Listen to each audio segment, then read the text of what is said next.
When a disaster hits, it's all over the news, right? The chaos, the aftermath, but what we often miss is what's happening with the kids. So today we're going to dig into how we can genuinely help children through that kind of trauma, using some incredible insights from Chapter 6 of Atle Dyregrov's book, Katastrofepykologi.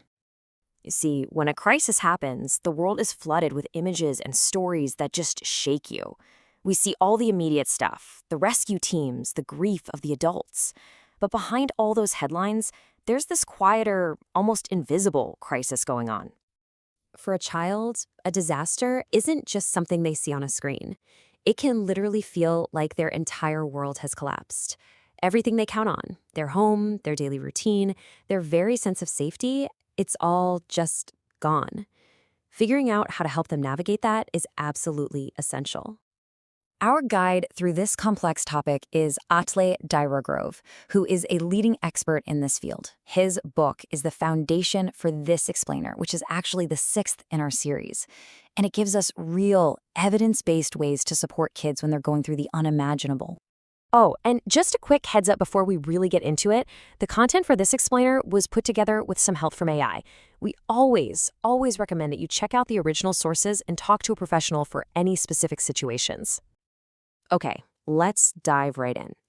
The first thing we have to get our heads around is that to help kids, we have to understand that their experience of a crisis is just on a whole different level than an adult's. Dyregrov brings up a really important idea here called the stepped care approach. The basic idea is that there's no magic one-size-fits-all answer. Some kids might just need a hug and some reassurance. Others might need more focused, long-term therapy. It's all about matching the support to what that specific child actually needs. And this is a really, really key point. Right after something happens, the goal isn't to jump into therapy. It's way more basic than that. It's about creating safety, showing them you care, and just making that child feel physically and emotionally secure again in a world that just showed them how unsafe it can be. So how do we actually build that safe space for them? Well, it really comes down to 2 foundational pillars that any adult in their life needs to get right: safety and honesty. Talking to kids after a trauma is a delicate dance. You have to be honest in a way they can understand because that's how you build trust. But at the same time, you're constantly reassuring them that they're safe now. The most important thing is to just let their feelings be okay. Let them talk or not talk. And always tell them that whatever they're feeling is a totally normal reaction to a completely not normal situation. But let's talk about that silence for a second. When a child doesn't want to talk, it's usually not because they're just shy or can't find the words. Dyregrov points to something much deeper, something that's actually kind of heartbreaking.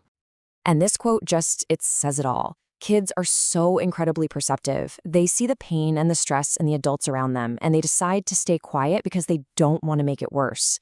Think about that. They are actively trying to protect the very people who are supposed to be protecting them. So, if kids are trying to protect us with their silence, how in the world do we help them process what they've been through? This is where we get practical. When words fail, we need other tools, things like creative expression and meaningful rituals. Let's take funerals, for instance. Our first instinct might be to shield children from things like that, but Dyregrov makes the case that leaving them out can actually be more confusing and damaging. If they don't get a chance to say goodbye, it's so much harder to grasp that death is final. The absolute key to making it a positive experience is preparation. So what does good preparation look like? Well, you empower them. You explain exactly what the room will look like, what they'll see. You have a trusted adult by their side explaining things. You give them a job to do, like putting a drawing or a letter in the casket, something concrete that gives them a sense of purpose. And maybe most importantly, you give them an out. You let them know they can leave whenever they want. That gives them back a little bit of control when everything feels so out of control. And of course, processing trauma isn't just about these big formal rituals. Children communicate in so many ways that aren't verbal. Things like drawing, playing, making up stories. These are not just ways to pass the time. They are the work of healing. It's how kids wrestle with their fears and start to make sense of something that makes no sense at all. Now, this circle of support has to extend beyond just the family. A child's recovery really does take a village, and one of the most important parts of that village is their school. When everything feels like chaos, a school's best tool is a solid crisis plan. See, when a plan is already in place, the response isn't panicked, it's coordinated. Everyone knows their role, how info gets shared, what to do next. That structure brings a sense of calm that is so reassuring for students. And that right there is why schools are so crucial. When a child's home life might be completely upended, school can be the one place that still feels normal.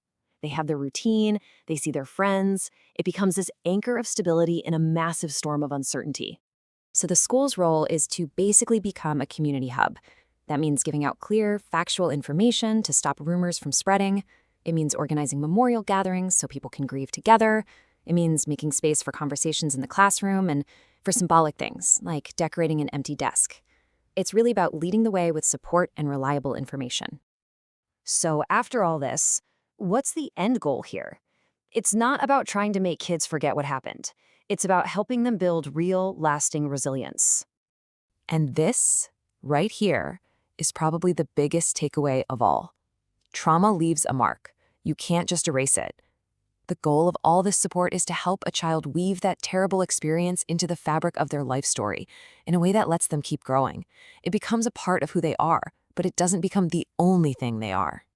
Dyregrov leaves us with this incredibly powerful sense of responsibility. A child can't process this kind of loss on their own. They need steady, honest, and loving support from us, the adults.